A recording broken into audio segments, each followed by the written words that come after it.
सबसे खूबसूरत चीज जिसे हम अनुभव कर सकते हैं वो रहस्यमय है। ये सभी सच्ची कला और विज्ञान का स्रोत है। ये शब्द अल्बर्ट आइंस्टीन के हैं और आज हम भौतिकी के शायद सबसे बड़े रहस्यों में से एक की गहराई में उतरने वाले हैं। क्या गुरुत्वाकर्षण मतलब ग्रेविटी, वो बल जो हमें धरती से बांधे रखता है और ग्रहों को उनकी कक्षाओं में घुमाता है, असल में छोटे छोटे अदृश्य कणों से बना है? और द हिंदू में छपे एक हालिया लेख के मुताबिक वैज्ञानिक इस सवाल का जवाब खोजने के बेहद करीब हो सकते हैं। एक नए बहुत ही दिलचस्प प्रयोग की योजना बनाई जा रही है। और ये प्रयोग गुरुत्वाकर्षण के इस काल्पनिक कण जिसे ग्रेविटॉन कहते हैं उसे पकड़ने की कोशिश करेगा। बिल्कुल। और ये सिर्फ वैज्ञानिकों की दिलचस्पी का मामला नहीं है। जो लोग यूपीएससी की तैयारी कर रहे हैं उनके लिए ये साइंस एंड टेक्नोलॉजी के पाठ्यक्रम का एक बहुत महत्वपूर्ण हिस्सा हो सकता है। हाँ, ये खोज ब्रह्मांड के बारे में हमारी समझ को पूरी तरह से बदल सकती है। तो ये मेंस और प्रीलिम्स दोनों के लिए बहुत प्रासंगिक है। तो चलिए इस पे एक गहरी नजर डालते हैं कि आखिर ये पूरा मामला है क्या। जरूर। तो सबसे पहले ये ग्रेविटॉन आखिर है क्या, इसे अगर बिल्कुल सरल शब्दों में समझना हो तो। इसके लिए दो बहुत अच्छे उदाहरण हैं। पहला, चुंबक के बारे में सोचिए। जब दो चुंबक एक दूसरे को दूर धकेलते हैं तो हमें लगता है कि उनके बीच कुछ भी नहीं है। हाँ, खाली जगह लगती है। पर असल में वो फोटॉन नाम के कणों का लगातार आदान प्रदान कर रहे होते हैं और यही फोटॉन उस बल को एक जगह से दूसरी जगह ले जाते हैं। अच्छा, मतलब जैसे दो लोग एक दूसरे को एक गेंद फेंक फेंक कर दूर धकेल रहे हो। बिल्कुल सही। क्या बढ़िया एनालॉजी है। तो वैज्ञानिकों का मानना है कि गुरुत्वाकर्षण भी शायद ऐसे ही काम करता होगा।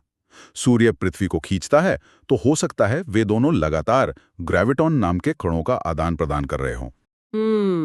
और दूसरा उदाहरण है प्रकाश का। हम जानते हैं कि प्रकाश एक तरंग, एक वेव की तरह चलता है, लेकिन सबसे छोटे स्तर पर वो फोटॉन नामक ऊर्जा के पैकेट या कणों से बना है। और गुरुत्वाकर्षण भी तो तरंगों के रूप में चलता है, जिन्हें हमने कुछ साल पहले ही खोजना शुरू किया है, ग्रेविटेशनल वेव्स। एकदम सही। तो तर्क यही है कि अगर गुरुत्वाकर्षण तरंगों के रूप में यात्रा करता है तो सबसे छोटे स्तर पर उसे भी कणों से बना होना चाहिए और उन्हीं कणों को ग्रेविटॉन नाम दिया गया है। ठीक है, यहाँ बात वाकई दिलचस्प हो जाती है। मान लीजिए वैज्ञानिकों को ग्रेविटॉन मिल जाता है, तो क्या होगा? मतलब हमारी रोजमर्रा की जिंदगी में क्या कोई फर्क पड़ेगा? देखिए, तुरंत शायद नहीं, लेकिन विज्ञान के लिए ये सदी की सबसे बड़ी खोजों में से एक होगी। ये भौतिकी की सबसे बड़ी पहेली को सुलझाने जैसा होगा। सबसे बड़ी पहेली? हाँ, आज भौतिकी दो हिस्सों में बटी हुई है। एक है आइंस्टाइन का सामान्य सापेक्षता का सिद्धांत, मतलब जनरल रिलेटिविटी, जो ग्रहों, तारों, आकाशगंगाओं जैसी बहुत बड़ी चीजों को समझाता है। बिल्कुल। और दूसरा है क्वांटम मैकेनिक्स, जो परमाणुओं और उनसे भी छोटे कणों की अजीब दुनिया को समझाता है। हाँ। और समस्या ये है कि ये दोनों सिद्धांत अपनी अपनी दुनिया में तो एकदम सही हैं, लेकिन इनके नियम और गणित एक दूसरे से बिल्कुल मेल नहीं खाते। तो मतलब अगर ये ग्रेविटॉन मिल गया तो ये सिर्फ एक और कण नहीं होगा, ये भौतिकी की इन दो अलग अलग भाषाओं के बीच का एक ट्रांसलेटर, एक पुल बन जाएगा। आपने बिल्कुल सही समझा। ग्रेविटॉन की खोज ये साबित कर देगी कि गुरुत्वाकर्षण भी बाकी बलों की तरह एक क्वांटम बल है और ये हमें उस एक सिद्धांत के करीब ले जाएगा जो ब्रह्मांड की हर चीज को समझा सके, जिसे थ्योरी ऑफ एवरीथिंग कहते हैं। हाँ, बिल्कुल।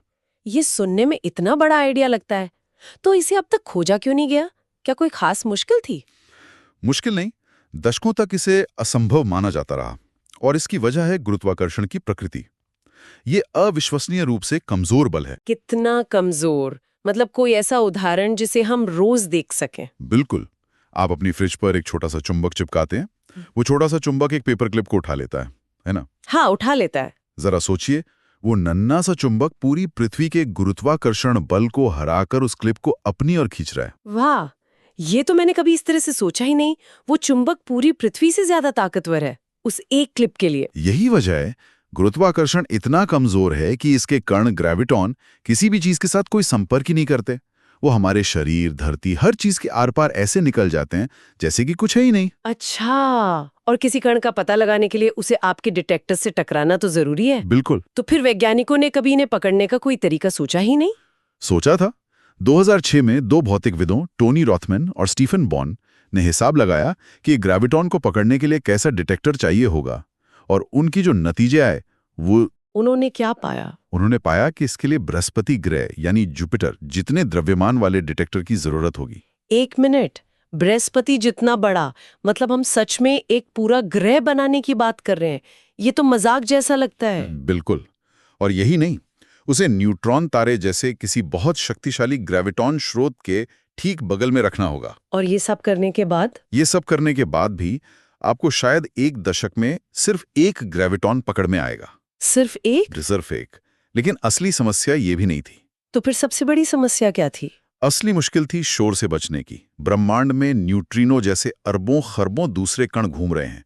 उनसे अपने डिटेक्टर को बचाने के लिए आपको एक बहुत मोटी और भारी शील्ड बनानी होगी। ठीक है। और रोथमैन और बॉर्न ने गणना की कि वो शील्ड इतनी ज्यादा भारी होगी कि डिटेक्टर अपने ही गुरुत्वाकर्षण के कारण ढहकर एक ब्लैक होल बन जाएगा। क्या कह रहे हैं? मतलब ग्रेविटॉन को पकड़ने के लिए बनाया गया डिटेक्टर खुद ही एक ब्लैक होल बन जाएगा, अपनी ही खोज को निगल जाएगा। सही पकड़ा। ये विज्ञान का सबसे बड़ा कैच-22 था। जो डिटेक्टर ग्रेविटॉन को पकड़ने के लिए काफी बड़ा होगा, वो अस्तित्व में रहने के लिए भी बहुत बड़ा होगा। इसी वजह से दशकों तक इस विचार को ही छोड़ दिया गया था। ठीक है, तो अगर एक ग्रह के आकार का डिटेक्टर एक ब्लैक होल में बदल जाता है, तो फिर अब क्या बदला है? स्टीवेंस इंस्टीट्यूट और येल यूनिवर्सिटी की ये वैज्ञानिक ऐसा क्या अलग कर रहे हैं? वो एक बिल्कुल अलग, बहुत ही चालाकी भरा दृष्टिकोण अपना रहे हैं। वो ब्रूट फोर्स का इस्तेमाल नहीं कर रहे। अच्छा। उनका डिटेक्टर सुपरफ्लूइड हीलियम से बना एक छोटा सिलेंडर है, जिसे लगभग परम शून्य यानी एब्सोल्यूट जीरो तक ठंडा किया जाएगा। -273.15 डिग्री सेल्सियस। इतना ठंडा क्यों? ताकि उसमें कोई भी गर्मी या थर्मल कंपन ना हो। वो पूरी तरह से शांत, एक क्वांटम अवस्था में होगा। कोई बाहरी शोर नहीं। अब इसे समझने के लिए एक बेहतरीन सादृश्य है।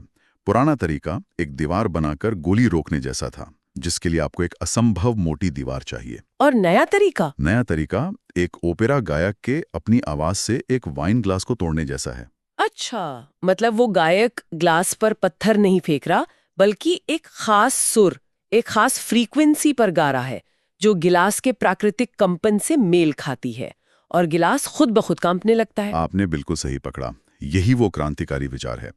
जब एक गुरुत्वाकर्षण तरंग इस सुपर कोल्ड हीलियम सिलेंडर से गुजरेगी, तो वैज्ञानिकों का उम्मीद है कि ग्रेविटॉन एक परमाणु से नहीं, बल्कि एक ही बार में पूरे तरल से संपर्क करेगा। पूरे तरल से एक साथ? हाँ, क्योंकि पूरा सिलेंडर एक अकेली क्वांटम इकाई की तरह व्यवहार कर रहा है। वो उस तरंग के साथ रेजोनेंस में आ जाएगा। और फिर क्या होगा? क्या वो ग्लास की तरह टूट जाएगा? टूटेगा नहीं, लेकिन उसमें कंपन की एक बहुत छोटी इकाई पैदा होगी, जिसे फोनॉन कहते हैं। ये ध्वनि का क्वांटम पैकेट है। अच्छा, फोनॉन। हाँ, और बेहद संवेदनशील लेजर इसी सूक्ष्म कंपन का पता लगाने के लिए सिलेंडर पर नजर रखेंगे। एक फोनॉन का पता लगने का मतलब होगा कि एक ग्रेविटॉन अवशोषित हो गया है। तो पुरानी दीवार के बजाय ये एक रेजोनेंट ग्लास है, जो सही सुर पर प्रतिक्रिया करता है। ये तो सच में एक लाजवाब आइडिया है।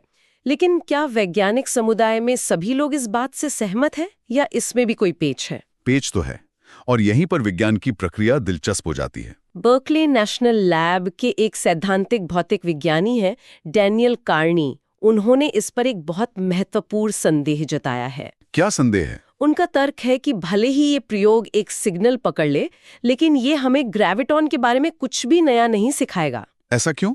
उनका तर्क क्या है? इसे थोड़ा सरल करते हैं। उन्होंने एक घंटी का उदाहरण दिया है। मान लीजिए आपके पास एक ऐसी घंटी है जो या तो पूरी तरह चुप रह सकती है, या सिर्फ एक बार डिंग कर सकती है। ठीक है, अब कल्पना कीजिए कि हवा का एक झोंका आता है और घंटी डिंग करती है। अब सिर्फ डिंग की आवाज सुन के क्या आप ये बता सकते हैं कि हवा एक लगातार बहने वाली लहर, मतलब एक क्लासिकल वेव के रूप में आई थी, या फिर छोटे छोटे पैकेट, मतलब कणों के रूप में? नहीं, ये तो नहीं बता सकती। मैं सिर्फ ये जान सकती हूँ कि घंटी बजी, और मेरी घंटी की खासियत है कि वो सिर्फ एक ही डिंग करती है। बिल्कुल। कार्नी का कहना है कि ये प्रयोग भी ऐसा ही है। एक फोनॉन या डिंग का पता लगाना केवल ये साबित करेगा कि आपका डिटेक्टर क्वांटम है, ये नहीं कि गुरुत्वाकर्षण भी क्वांटम है। मतलब हो सकता है कि क्लासिकल गुरुत्वाकर्षण तरंग ने ही क्वांटम डिटेक्टर में एक डिंग पैदा कर दी हो। सही पकड़ा। ये तो बहुत गहरा मुद्दा है। मतलब कार्नी ये कह रहे हैं कि हो सकता है हम सिर्फ अपनी घंटी की डिंग सुन रहे हों, न कि हवा की प्रकृति के बारे में जान रहे हों। हाँ, ये एक गंभीर चुनौती है और इस पर प्रयोग के जो सहनेता हैं, इगोर पिकोव्स्की, वो इस तर्क को खारिज नहीं करते। वे कहते हैं कि ये एक जानी-मानी समस्या है। तो फिर उनका जवाब क्या है? वो कैसे जानेंगे कि उन्होंने जो पकड़ा है वो वाकई एक ग्रेविटॉन है? पिकोव्स्की एक ऐतिहासिक उदाहरण देते हैं। 1905 में फोटोइलेक्ट्रिक प्रभाव के प्रयोग ने फोटॉन के अस्तित्व का पहला संकेत दिया था, लेकिन उसे पूरी तरह से साबित करने वाले प्रयोग दशकों बाद 1974 में हुए। अच्छा। उनका कहना है कि पता लगाना पहला कदम है, पुख्ता सबूत बाद में आते हैं, और उनका सबसे बड़ा तर्क ऊर्जा संरक्षण यानी एनर्जी कंजर्वेशन के नियम पर आधारित है। वो कैसे? पिकोव्स्की का कहना है, अगर डिटेक्टर क्लिक करता है तो इसका मतलब है कि उसने तरंग से ऊर्जा को अवशोषित किया है। ऊर्जा गायब नहीं हो सकती, वो कहीं ना कहीं से आई है। और ऊर्जा का वो पैकेट, वो क्वांटाइज्ड हिस्सा जिसे डिटेक्टर ने सोख लिया है, परिभाषा के अनुसार वही ग्रेविटॉन है। उनका तर्क है कि ऊर्जा का एक पैकेट में अवशोषित होना ही इस बात का सबूत है कि तरंग खुद पैकेट से बनी है। तो इन सब का क्या मतलब है? यूपीएससी की तैयारी करने वाले या विज्ञान में रुचि रखने वाले लोगों के लिए हम इसे कैसे संक्षेप में समझ सकते हैं? संक्षेप में हमारे पास एक तरफ एक बेहद महत्वाकांक्षी और नया प्रयोग है जो एक असंभव मानी जाने वाली चुनौती को हल करने का वादा करता है। अगर यह सफल होता है तो ये भौतिकी के सबसे बड़े सवालों में से एक का जवाब दे सकता है। और दूसरी तरफ एक बहुत ही वैध वैज्ञानिक संदेह है कि क्या ये प्रयोग वास्तव में वो साबित कर पाएगा जिसका वो दावा कर रहा है। ये विज्ञान की प्रगति का एक आदर्श उदाहरण है।